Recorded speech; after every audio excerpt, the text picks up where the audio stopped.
Marriage કર્યા પછી 2 દિવસ રોકાણી ને રોકાણા પછી જઈ ઘરે એ કે મારા પપ્પા બીમાર છે એટલે ઘેર ગઈ એટલે 2-4 દિવસ પછી ફોન આવ્યો કે મારા પપ્પા એક્સપાયર થઈ ગયા.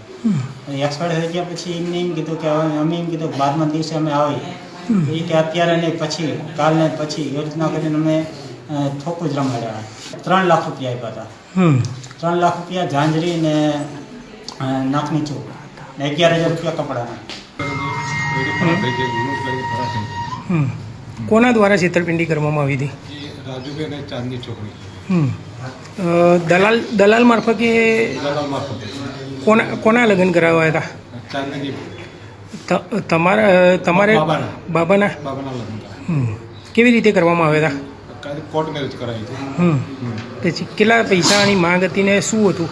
પૈસા એમની 3.5 લાખ રૂપિયા રોકડ લઈ જશે, બીજા દાગીના લીધા છે. 10 દિવસ રોકાયા છે. 10 દિવસમાં 2 વારી છે પાછી જ ગઈ. હા, છેલ્લા દિવસે જ્યારે જવાનું હતું ત્યારે એને બધા કપડાં અપાયેલા 50,000 એને ઘરે ફાધર કંઈક એડમિટ કર્યા હતા એવું જણાવેલું તો મારા ભાઈએ આપેલા.